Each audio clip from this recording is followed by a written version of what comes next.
Olá a todos, bem-vindos à segunda parte do meu vídeo com uma partilha de reflexões acerca das dimensões artística, cultural e comercial das danças sociais. Na primeira parte tipifiquei um bocadinho estas várias dimensões e os momentos em que elas entram em jogo. E nesta segunda parte vou continuar a olhar um bocadinho para as minhas cábulas. A ideia não trago um guião, trago assim alguns tópicos sobre os quais vou conversar um bocadinho à vontade. Mas queria começar de forma um bocadinho estruturada inicialmente, que era dividindo 3 pontos importantes deste mundo das danças sociais, que é as aulas, o social na perspectiva do DJ e o palco. E vou começar pelas aulas porque já tinha falado um bocadinho na primeira parte e queria reforçar uma ideia que já tinha sido passada, que era a ideia desta possibilidade, esta vantagem das aulas de danças sociais não estarem constrangidas por currículos que não são feitos por nós, por objetivos e avaliações e comparações. Isso é uma grande vantagem.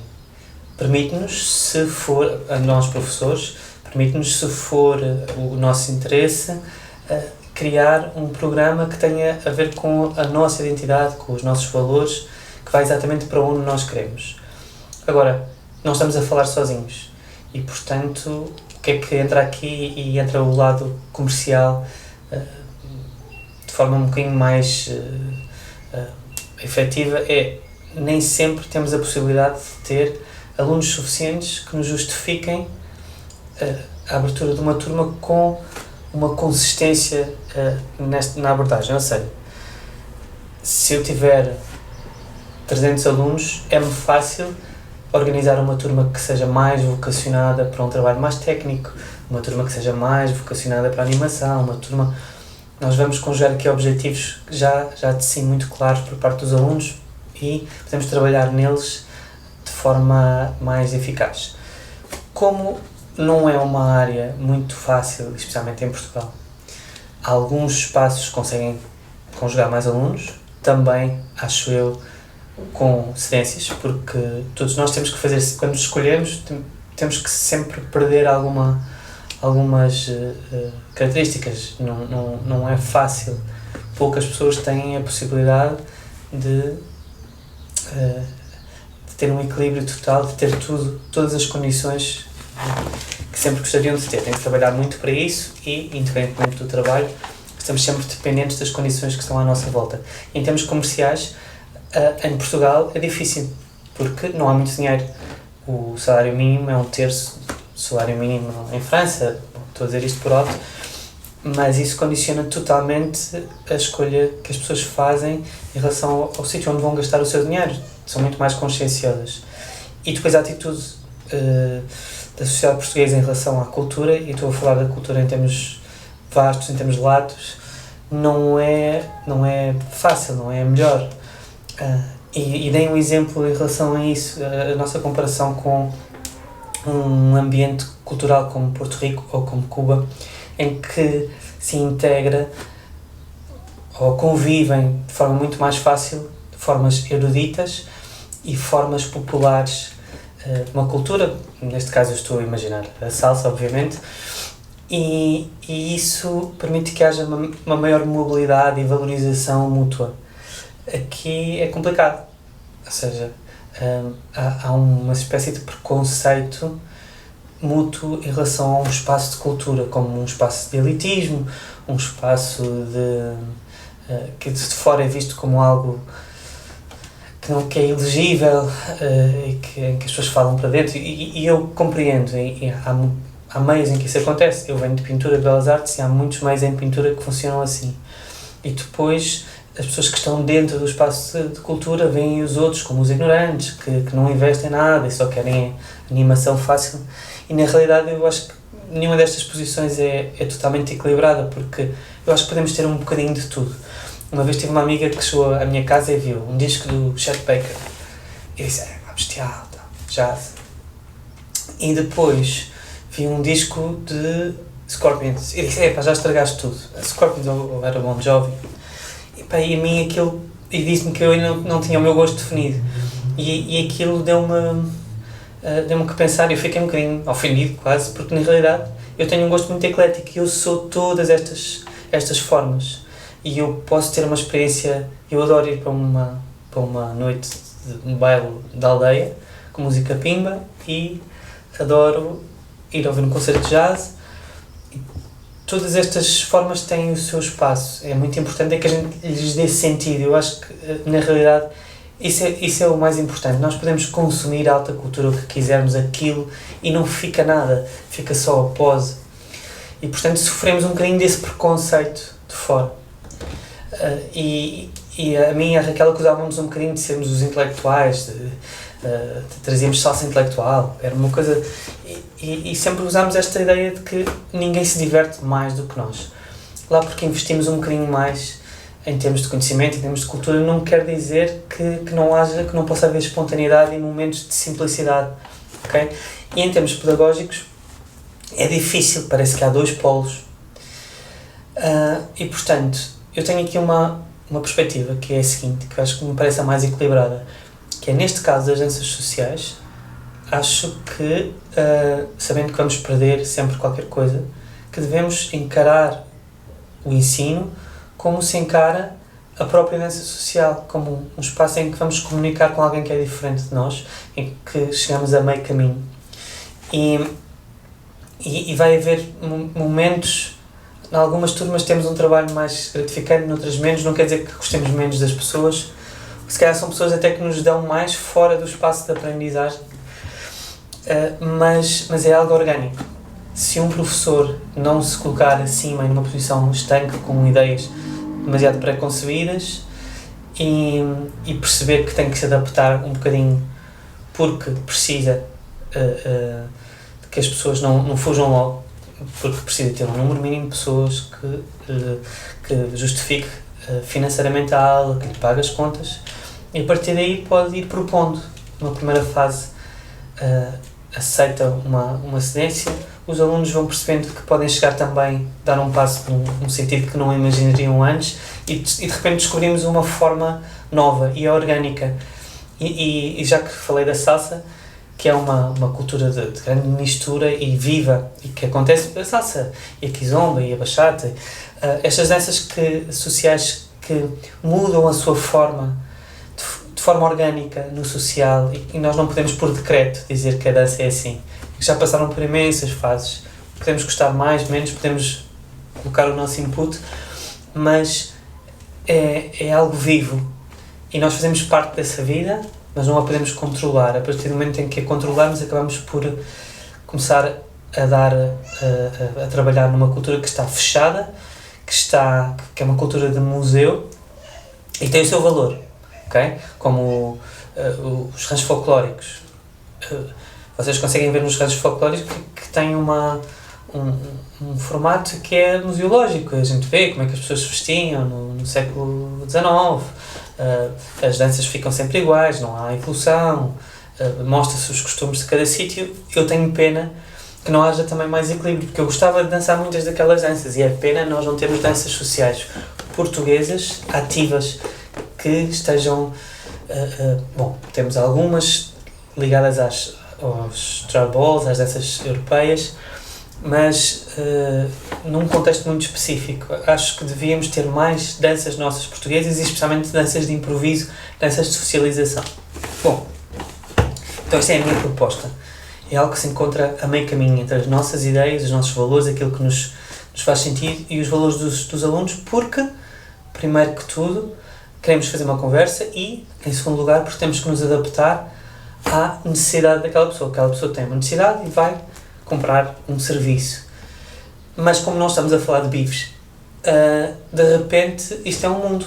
Aquilo que nós aprendemos com os alunos muda a nossa visão. Quando um aluno entra numa aula de dança, começa a perceber que há outros caminhos, outras escolhas, outros interesses, como aconteceu comigo.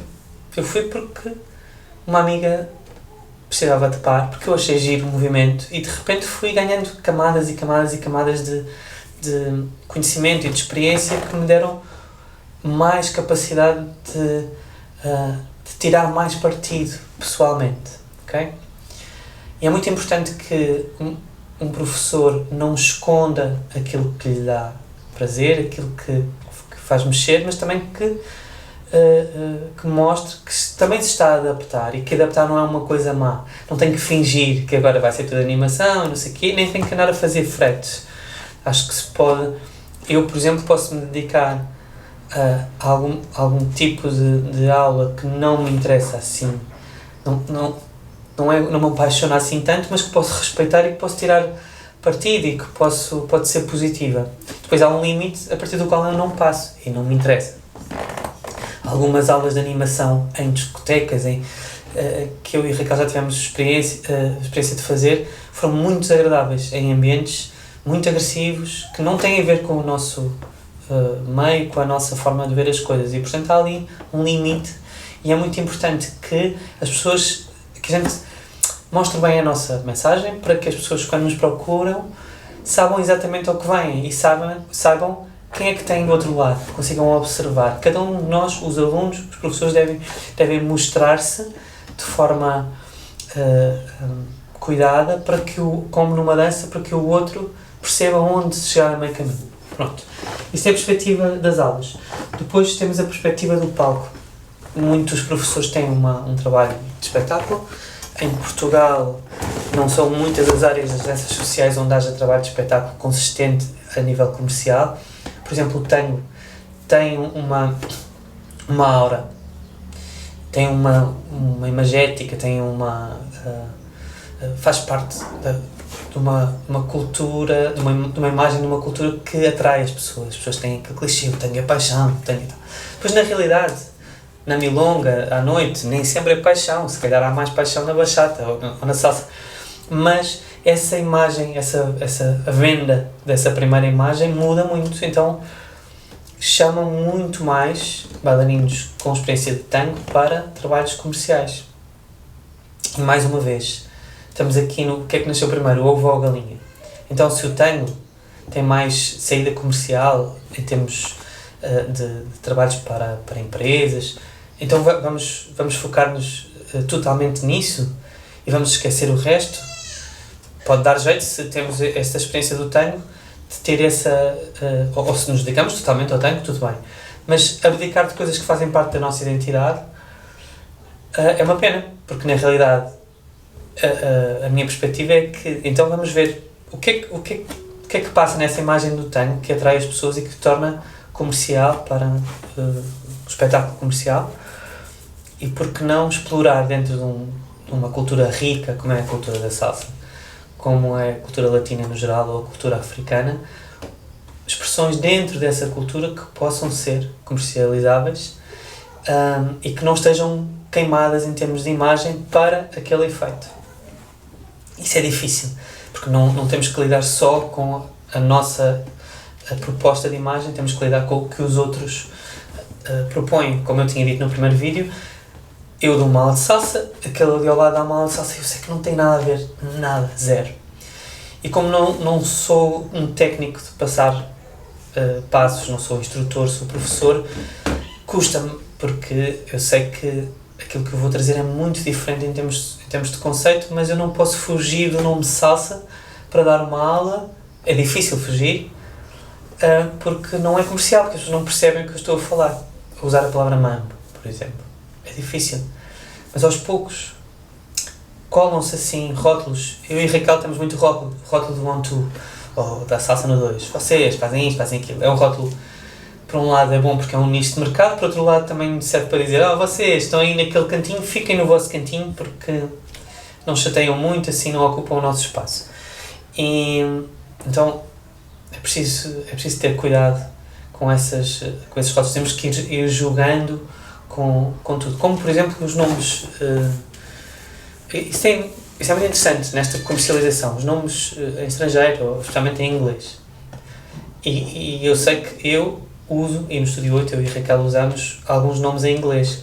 E alguns deles é porque dizem qualquer coisa, porque têm uma expressão específica. Outros deles é porque já experimentámos outras formas em português e as pessoas não aderem porque estamos contextualizados neste mundo que está cheio de inglesismos e nem sempre com sentido, a maior parte das vezes com pouco sentido ou com um inglês mal escrito, isso é outra questão, mas para nós é importante recuperar a cultura, a língua portuguesa, e quando estamos a dançar salsa faz algum sentido algumas expressões em inglês porque têm a ver com a experiência dos Estados Unidos, Nova York, Los Angeles, mas também faz sentido recuperar o espanhol, mas muitas vezes são modas e nós vamos navegando. É muito importante que a gente passe a nossa comunicação, a nossa identidade real para além desse superficial. E pronto, e já estou a divergir, mas em relação ao palco, ao espetáculo comercial, ao espetáculo que está associado às noites sociais, que também é comercial, porque é uma forma de ganhar a vida, mas muitas vezes não se ganha assim tanto, acaba por ser um complemento, é uma forma de ir mostrando trabalho para pessoas que também têm que dar aulas. Poucos têm a capacidade e o talento e a oportunidade de poder fazê-lo lá fora. Não é que lá fora seja melhor, mas é porque tem uma rede maior de contactos e de eventos, e isso permite que haja um bocadinho mais de dinâmica e que consigam sobreviver um bocadinho melhor com essas oportunidades de saída de Portugal. Em termos artísticos no palco, acho que se corre às vezes um bocadinho o risco, com esta precariedade, de não se poder construir algo com o tempo. Fazemos coisas de 2 minutos, 3 minutos, 4 minutos, que têm o seu valor e que às vezes são ultra minuciosas, mas não se pode... Ninguém quer, não há interesse, não há público que chegue para justificar fazer um trabalho maior, como fez o Frankie Martinez e o Zabaquá, com os seus espetáculos de 1h30, 2 horas, 2 horas e meia, com conceito, com estudo, e portanto acabamos por ceder um bocadinho. E cede-se também àquilo que fica eficaz em muito pouco tempo e que fica eficaz no meio de um contexto que não é um contexto propriamente de assistir a um espetáculo, que é no meio do social, é para animar. Então isso muda a dança. Há uma dança que de repente pode começar a ficar standardizada porque funciona, como funciona nas competições, mas não vou falar das competições. No social funciona aquele momento em que se vai à frente e que se pede palmas e que há mais intensidade. Aquele momento em que se atacam os pans da música de forma muito óbvia e muito explosiva. E tudo isso é válido e é uma experiência estética válida. Às vezes eu fico a pensar, e passado algum tempo fico a pensar, o que é que eu trago comigo deste espetáculo? Isto inspirou-me, disse-me alguma coisa, fez-me pensar, eu nem que seja de forma não óbvia, mas assim em segundo plano, será que isto me faz crescer? Okay? E a maior parte das vezes acho que não quer dizer que não tenha valor aquele trabalho, mas vejo com algumas pessoas fora destes ambientes, quando vão ver os espetáculos, acabam por se focar nas coisas mais clichê e porque não percebem. Se calhar nós tiramos um bocadinho mais de partido e temos prazer em ver pormenores técnicos, mas depois não temos tempo para dar algo que tenha consistência e algo que não esteja já tudo mastigado para o público, para um público um bocadinho infantilizado. E todos nós somos responsáveis por isso. E como eu disse, há lugar para tudo, mas parece-me a mim que também devia haver mais lugar para um entretenimento mais adulto, em que se deixa algo à imaginação, em que se peça que o outro chegue a meio caminho numa experiência artística. E muitas vezes isso não acontece porque não há dinheiro para haver tempo, para haver... tudo é a correr, tudo é de consumo mais imediato. Acho que se tem que arriscar um pouco.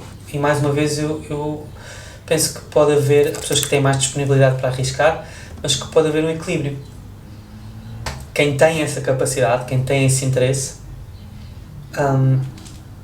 E nem todos têm que ter, atenção. Podemos ter um realizador de filmes de humor básicos. E esses fazem parte. Não é esse realizador que vai realizar o Apocalipse Now. Não, mas também tem que haver o resto. Mas quem cria estes conceitos pode fazer várias coisas. Pode fazer espetáculos um bocadinho mais conceptuais, com mais tempo, com mais ideia. E depois pode também ter um trabalho mais simples, que seja adaptado a um social mais tranquilo, ou um trabalho comercial mais simples. Mas acho que é importante não deixarmos de procurar a nossa própria identidade naquilo que estamos a fazer. Porque se vamos atrás do efeito e não do sentido, rapidamente entram as cópias. E na realidade a cultura também funciona com cópias, mas se funciona só com cópias, o que vai acontecer é como uma diluição. É como uma fotocópia de uma fotocópia de uma fotocópia, e na realidade perdemos intensidade, perdemos sentido, o sentido inicial.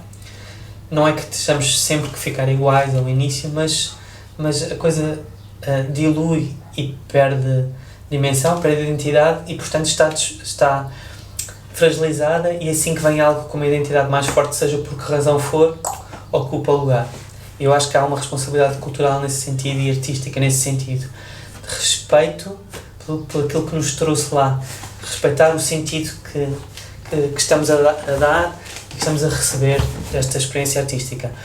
E dou um exemplo muito engraçado do João Abel Manta, arquiteto e pintor, e que dizia ao meu pai, pronto, isto é uma história do meu pai, que dizia ao meu pai, falava-lhe do respeito por todo o processo da pintura, do desenho, o processo, o conhecimento acerca do papel em que se está a pintar, de que forma, quem é que o fez? Há pessoas que estão a trabalhar nisto. Qual é o processo deles? De onde é que vem esta técnica, este conhecimento?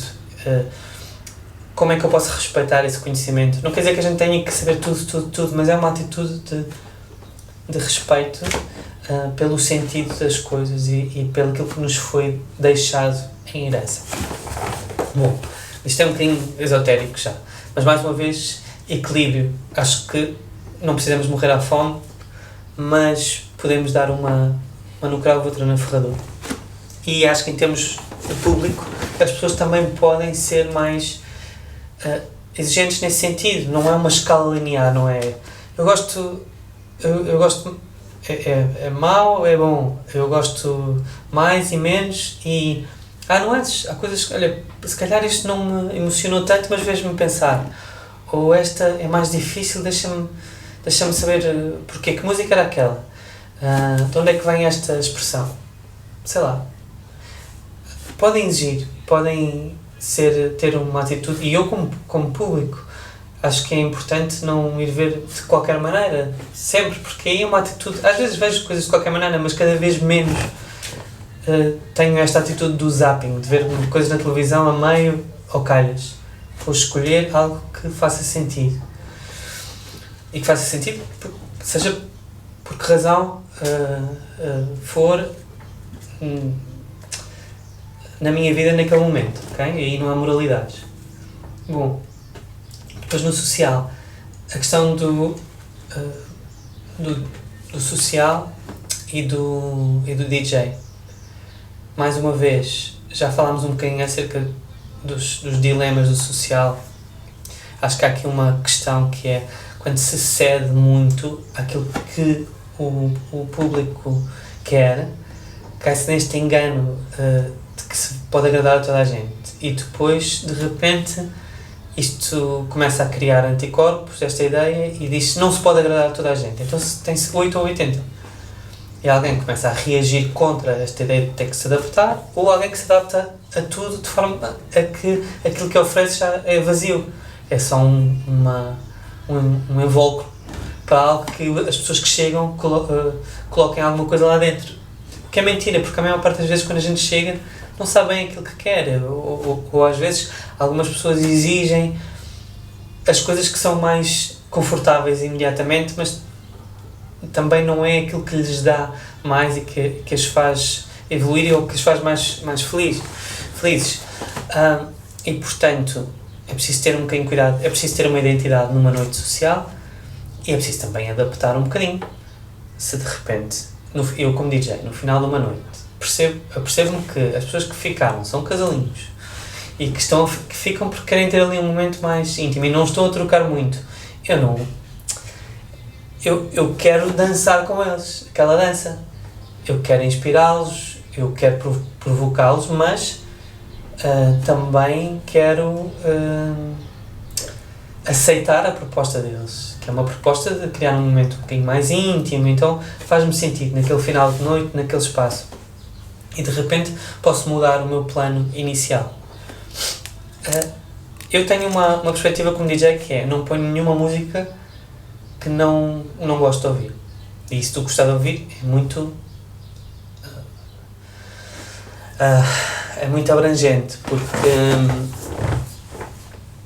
eu posso gostar mais ou menos, posso gostar mais numa situação, menos noutra, mas eu não ponho nada que desgoste mesmo. Por exemplo, há uma música que eu não ponho, não concordo, que é uma que eu não me lembro do nome, que é um homem que diz: se eu durmo de fora, tu dormes fora, o que é que quer dizer?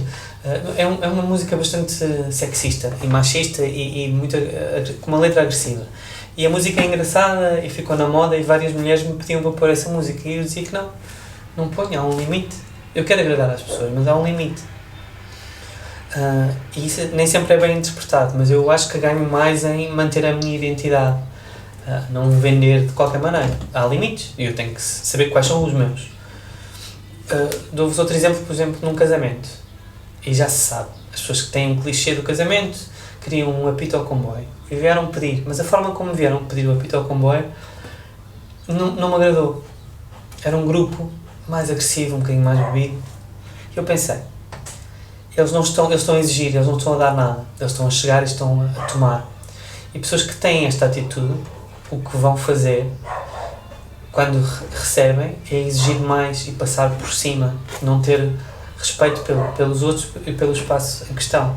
Portanto, é-me fácil dar-lhes logo, porque o DJ é porreiro, isso aqui. E é um dilema. Qual é o momento em que a gente cede um bocadinho, qual é o momento em que diz, não, este é o meu set, isto é a minha forma de ver a pista. Naquele caso, eu disse-lhes que não, aquilo foi um bocadinho difícil, mas o que é que aconteceu? Eles não estavam lá para dançar, eles queriam a festa como eles queriam, e não era o noivo e a noiva, era um grupinho que estava bêbado. Obviamente foram embora, não contribuíram com mais nada, como não passou logo o apito ao comboio. Acabei por comprar o apito ao comboio na altura, não tinha, mas não o passei porque eles foram embora. Não lhes disse que não ia pôr, fiquei a pensar nisso. De repente apareceu um grupo de malta muito mais bem disposta, com uma atitude de respeito, que me pediu músicas específicas. Mas eu percebi que eles em particular estavam a dar energia aos outros. E mais uma vez entramos nesta perspectiva de equilíbrio a meio caminho. É uma troca. E a perspectiva comercial também tem algo de perspectiva cultural. E portanto, se eu cedo demasiado, eu posso perder o grupo, porque de repente não estou a fazer uma coisa com um conjunto, estou a agradar aquele. E é assustador quando uma pessoa percebe que põe uma coisa e logo a seguir vem outra pessoa que diz isto é horrível, eu quero esta, e eu ponho esta, e vem outra que diz isto é horrível, e de repente nós não temos nada, não conseguimos propor uma unidade naquela noite. Bom, o que é que acontece? Também podemos de alguma forma ir nas modas, não arriscar tanto, dar algo que já é mais seguro, mas parece-me que é preciso mais uma vez haver um equilíbrio. É preciso haver um equilíbrio de várias formas.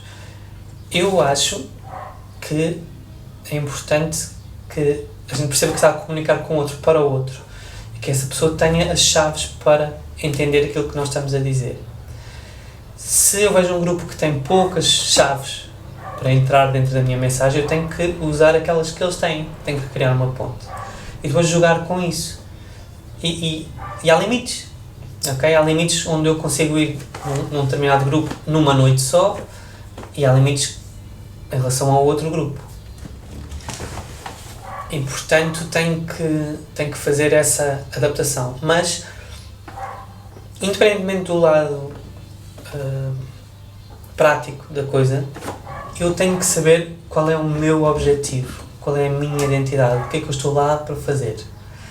Eu estou lá para interagir com as pessoas através de respeito pela uma forma de arte, que é a música, feita por músicos, e eu estou a representá-la. E há limites para a forma como esta forma de arte é exposta. Se vamos... Bom, eu vou-vos dar assim um exemplo. Bom, isto acontece um bocadinho. Agora aparecem DJs que estão semi-nus, uma coisa meio erótica. Se o contexto for certo, tudo bem. Mas esse é o foco do seu trabalho. É preciso isso para chamar a atenção. Quando a coisa chega a esse ponto, não é só um conjunto de superficialidades.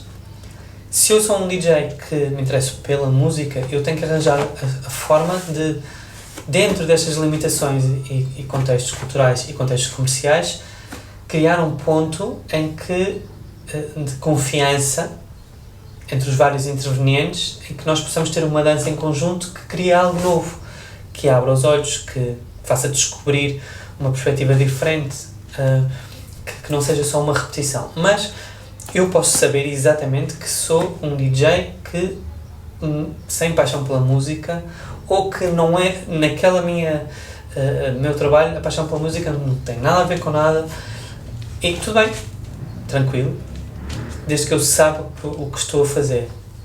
Se perdemos identidade, tanto o lado cultural como o lado comercial acabam por nos comer e fazer-nos desaparecer.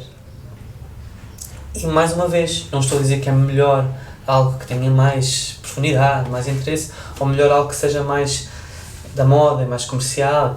Não. Mais uma vez, acho que tem que haver uma boa definição daquilo a que nos propomos para dar sentido àquilo que estamos a fazer, para que as pessoas se sintam confortáveis nessa dança. Bom, há muito mais coisas para dizer em relação a esta perspectiva do DJ e dos limites da noite social, mas eu não quero especificar em relação a danças específicas, a públicos específicos de cada dança. Já o fiz noutros vídeos e queria seguir um bocadinho em frente. Então, mais uma vez tinha aqui um ponto apontado em relação à ideia de ser uma coisa generalista ou direcionada a uma conjugação das duas. Parece-me a mim, no conjunto geral, que é importante que haja espaço para tudo. Que haja espaço e que se valorize esse espaço.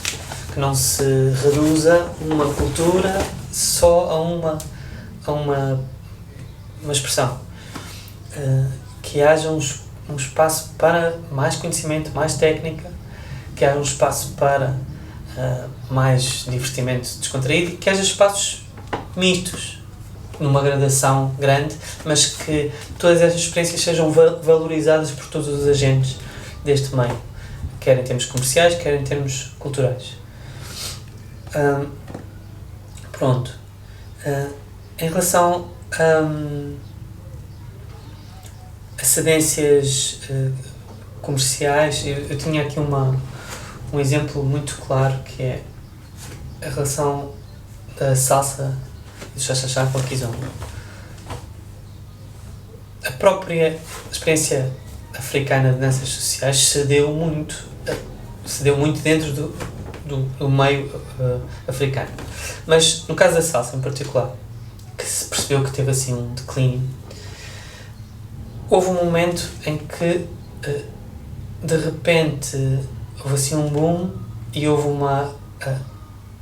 percebeu-se que a kizomba dava uma outra dimensão, porque trazia pessoas que bebiam, trazia um tipo de expressão a par que não ameaçava tanto a ideia de homem em Portugal, porque os homens não tinham que se expor tanto, e tudo bem.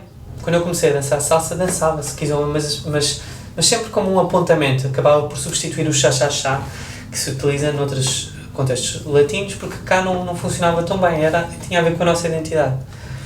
Mas aos poucos a Kizomba foi ganhando força, mas a Kizomba tem a sua...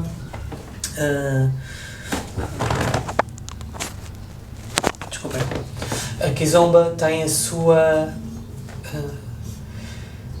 apresenta os seus sentidos e as pessoas vão à procura têm objetivos diferentes. Bom, o que é que acontece? Nós não podemos ter todos os objetivos no mundo no mesmo espaço e na mesma cultura. Apesar de que a salsa é muito abrangente, houve um momento em que se cedeu muito. Cedeu-se porque dava bastante mais dinheiro. E a verdade é que a salsa tinha uma grande força. Bom, e tem ainda, mas de repente só se sabia respeitar este mundo, esta cultura da salsa em conjugação com a Kizomba, de tal forma que saiu do imaginário das pessoas que se dedicavam a ideia de que a salsa é uma cultura vastíssima que pode funcionar só por si. E atenção, por exemplo, a bachata, que foi um bocadinho à boleia da Kizomba em algumas coisas, está neste momento a criar um nicho específico de noites que têm a ver com esta cultura específica. Eu acho que isso é bastante inteligente, porque pode estar misturada, mas é importante que a gente consiga discernir estas culturas por si só, para perceber o sentido que elas têm.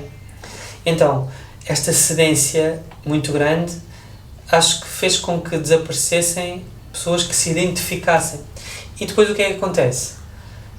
Não se investiu em algo um bocadinho mais, que é mais moroso, que é dar a conhecer uma cultura para que as pessoas conheçam as letras, se identifiquem, saibam cantar, para que saibam claramente quais são os valores que estão envolvidos, que saibam que se querem identificar com isso ou não. E então,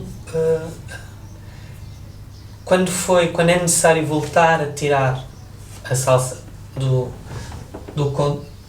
conjunto de outras danças e de outras expressões, de repente é um objeto estranho, não é confortável, ou seja, desinvestiu-se da criação dessa identidade e dessa clareza na comunicação dos valores de identidade e, sei lá, desinvestiu-se 8 anos e depois de repente alguém diz, não, vamos investir, e investe 8 semanas e aquilo não funciona e está à espera dos mesmos resultados daquilo que foi construído em 8 anos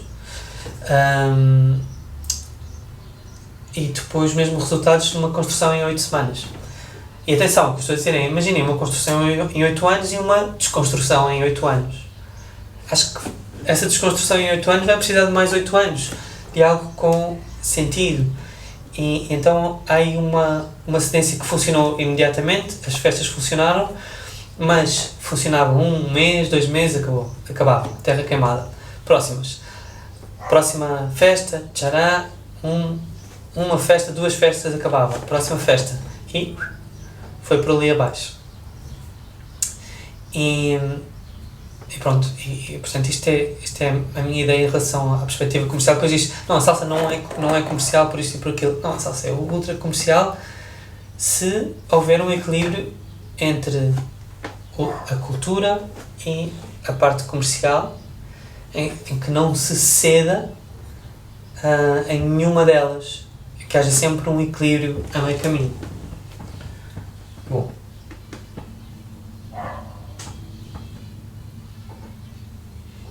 E de vez em quando tem que se explorar. Desculpem, estou aqui a ver as minhas notas. De vez em quando tem que se explorar um bocadinho e testar e perceber como é que as coisas estão e ouvir um bocadinho o público, ouvir o que é que se passa. No caso da salsa, por exemplo, ou até no caso da bachata e da Kizomba, a imagem que nós passamos para fora é aquela que queremos para que seja depois comercial no nível que nós queremos. Por exemplo, nós podemos ter um espetáculo de tango no Coliseu de 1h30, 2 horas. Um espetáculo de flamenco pode ter a qualidade que tiver. Às vezes até pode ter uma perspectiva quase de variedades e pode até nem respeitar assim tanto uma cultura mais séria da dança, mas a palavra tango e a palavra flamenco têm um peso e têm um cuidado na comunicação, em termos estéticos, em termos de imaginário, que permite ser comercializado para quem não está dentro do ambiente das danças sociais. E portanto acho que tem que se perceber, tem que se ouvir as pessoas do outro lado e jogar com esse feedback e chegar a meio caminho, sim, mas perceber o que é que tem que mudar na nossa comunicação para que eu possa mudar o espaço de comunicação e o espaço de trabalho.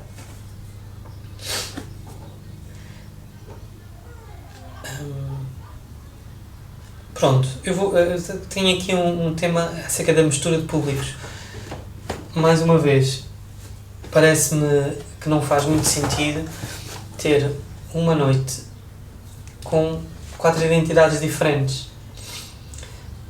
Nós temos alunos no estúdio, temos alunos de salsa, bachata, chá-chá-chá, kizomba, tango, por vezes, e sabemos que muitas vezes quando fazemos práticas da escola toda, que temos todas essas expressões, mas temos uma identidade, sabemos que queremos respeitar a diferença do outro e todos estamos lá para comunicar. E vamos experimentar um bocadinho, podemos gostar mais ou menos. Quando eu tenho um aluno que está à espera da kizomba e está a fazer trombas o tempo todo, enquanto não vem kizomba, eu percebo que ele tem um bocadinho de vergonha, mas essa atitude de fechamento não me interessa. Não me interessa, eu quero ter um só grupo. E se ele não sabe salsa, se ele não sabe bachata, que vá perguntar, que tenha uma pequena experiência, mas que experimente dar um bocadinho no espaço do outro, dar um bocadinho de si, para depois receber, ou então não tem mesmo de todo interesse em estar num espaço com outras pessoas, só quer o seu grupinho. Mas eu acho que a maior parte das vezes as pessoas só têm medo de dar esse passo e de chegar e de experimentar qualquer coisa diferente. Como organizador de uma noite dessas, de uma prática, já me aconteceu um aluno pedir-me isso e dizer assim, olha, ou vais dançar aquela porque posso, porque sou amigo, porque sou professor, ou vais dançar esta salsa, ou esta bachata, ou este chá-chá-chá, imediatamente, ou não há kizomba para ninguém a noite toda. E eu posso fazer isso porque há práticas em que não recebo nada, em que é tudo muito mais informal. É óbvio que isto não é levado a mal, mas as pessoas percebem isso. E se dão um bocadinho, se chegam a meio caminho e se esforçam um bocadinho para estar com os outros e para criar grupo, para criar uma cultura que seja inclusiva, sim senhor, bora lá, com kizomba, bora lá com semba, sei que não vou estar a ceder a nada. E quem diz isto diz o contrário. Malta que só quer salsa, não quer bachata, não sei o quê. Acho que podemos chegar a meio caminho e exigir, sermos respeitados, e exigir que haja, que se comunique num espaço que seja minimamente confortável para toda a gente, mas estarmos juntos. E acho que é um erro, por exemplo, misturar um público que é um público que vai socializar e dançar em festa e um público que vai para um ambiente muito mais agressivo de engate. E mais uma vez, não é uma questão moralista, acho que faz todo o sentido que isso seja assim, quando há noites em que nós vemos claramente, e eu sou totalmente de acordo, uma noite que fala de uma perspectiva muito mais erótica e sexual da kizomba. E as luzes estão meio apagadas e a coisa o ambiente é pesado. Foi bem comunicada, o nome estava certo, pode ser chocante para algumas pessoas, mas certíssimo, perfeito. Depois uma pessoa adapta-se ou não se adapta, ou isso também faz parte da sua expressão ou não faz. Temos um ambiente desses numa sala ao lado de um ambiente social e de festa e familiar. Acho que é um erro tremendo. Temos que pagar contas, sim, mas vai haver um elo mais fraco nesse sentido. E acho que se tem que manter alguma identidade para que as coisas tenham consistência e possam crescer gradualmente. Vocês vejam, por exemplo, os santos populares do Santo António. Eu sou totalmente contra, eu não acho que se deva proibir qualquer tipo de música, mas sou totalmente contra de um Santo António com Black Eyed Peas, ou como genericamente, com essa onda, ou com um Santo António com kizomba. Apesar que a kizomba também é popular, ok, neste momento está a ficar mais mainstream, mas cuidado, porque muitas vezes aparece como é fácil, é o que as pessoas ouvem agora, é o que está, e de repente a mim já me deixa, já perde um bocadinho a mística, perde um bocadinho as referências históricas, a identidade, já é uma outra coisa qualquer. E nesse sentido, por exemplo, as feiras de verão, temáticas, faz-me confusão ver feiras medievais com coisas a vender cãezinhos de plástico a guinchar. Acho que há espaço para isso. Aí é uma feira de variedade, uma feira de estilo popular, não é?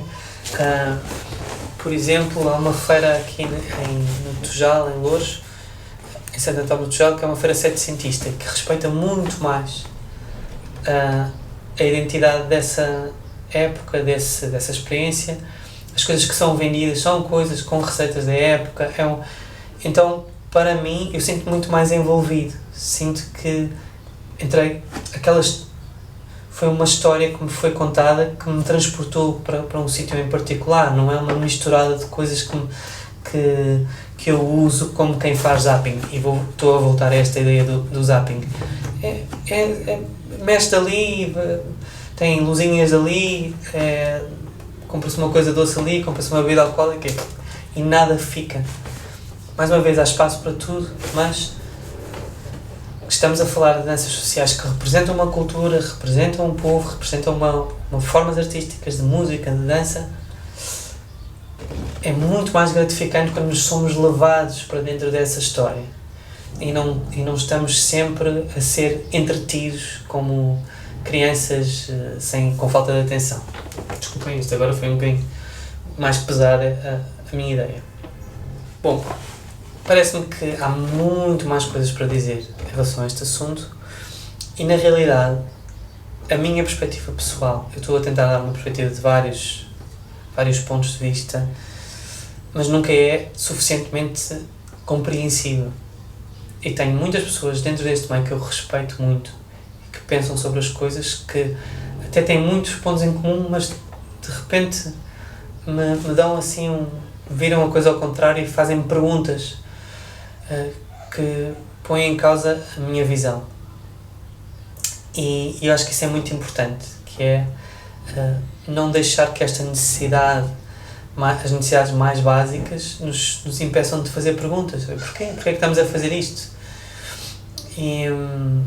Porque às vezes temos um medo de sair da zona de conforto, sair daquilo que que funcionou. Medo por muitas razões. Temos medo de ficar sem dinheiro, temos medo de não ter capacidade, imensa coisa. A mim aconteceu, a mim e a Raquel, quando quisemos fechar o Estúdio 8 antigo, o Estúdio 8 com um espaço próprio, parecia que ia tudo desmoronar, que tudo aquilo que construímos ia desaparecer, que era um medo do desconhecido, e de repente ficou tudo muito mais fácil, muito melhor. Em termos comerciais, em termos profissionais, foi muito mais estável. Não quer dizer que seja fácil viver nesta área, mas era nós agarramos muito à normalidade, agarramos muito àquilo que funciona, e é preciso dar por assim as coisas em questão, e nada melhor do que fazer perguntas e conhecer formas diferentes de ver as coisas. Agora, conhecer formas diferentes de ver as coisas só funciona se essas formas diferentes tiverem identidade. A mim interessa-me entrar numa festa africana familiar, interessa-me entrar numa festa africana de engate, interessa-me perceber o que é uma noite de sol, de bachata, como é que se identifica culturalmente, interessa-me perceber como é que é uma noite de Lindy Hop, uma malta que se veste como se vestiam há 90 anos atrás. O que é que isso significa? O que é que isso traz em termos de ideias, de valores? O que é que isso aporta a quem consome? E, em última instância, acho que é muito importante que a gente seja capaz de respeitar aquilo que faz sentido a cada um. Se me faz feliz, se faz feliz o outro, é válido. Mas tenho pouco interesse em ir atrás da gratificação fácil. Essa não é bem felicidade, é um prazer fácil. Deixa pouco para construir daqui para a frente. E não acho que isso esteja na origem desta cultura. Isto é uma cultura que cresce com os outros, com a diferença, mas cresce apoiado em algo que nos foi dado antes e que nos dá raízes, mas que nos também dá asas para criar e para irmos mudando, para nos compreendermos no momento em que nós estamos e para nos expressarmos de formas que não tínhamos para nos expressar antes. E aqui o campo é muito vasto. Estou a falar de professores, estou a falar de bailarinos, de DJs, de organizadores, de alunos, de professores que são alunos, de bailadores sociais. É um conjunto. Podemos ser uma família à volta de uma identidade, mas a partir do momento em que somos uma família à volta de uma formalidade, perde-se muito o sentido, e mais cedo ou mais tarde isso vai ruir essa construção. Portanto, regresso mais uma vez a esta ideia. Sim, chegamos a meio caminho, interagimos com formas diferentes, mas temos que ter solidez no nosso espaço, em termos de identidade, de valores e de objetivos, saber o que procuramos. Eu vou dançar salsa por isto, por aquilo, por aquilo outro, e não é preciso estar sempre saber explicar tudo, mas nós sabemos quando sentimos a coisa certa.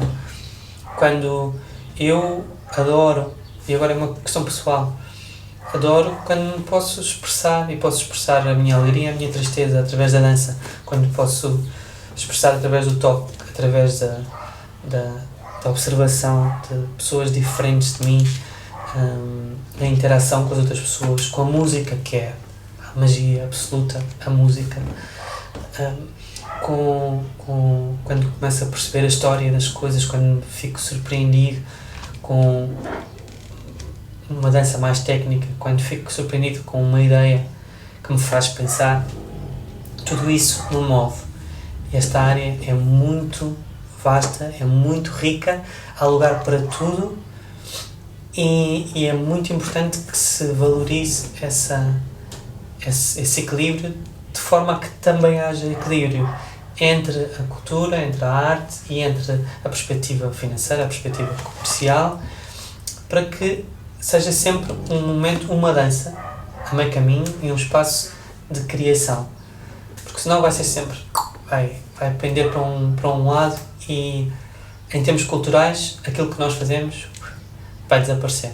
Então, espero que tenham gostado desta partilha, espero que tenham as vossas próprias ideias, e que concordem, discordem, que digam, e espero também que esta partilha seja um mote para mais 2, 3, 4, porque aqui há temas que nunca mais acabam, 2, 3, 4 tertúlias que vamos fazer com os nossos alunos do Estúdio 8 e para as quais também vamos convidar mais malta a integrar e a conversar connosco acerca de coisas que nos apaixonam, que são mais levezinhas, que são mais preocupantes, mas que nos apaixonam, que nos fazem mexer, que preenchem a nossa imaginação. Muito obrigado e até à próxima.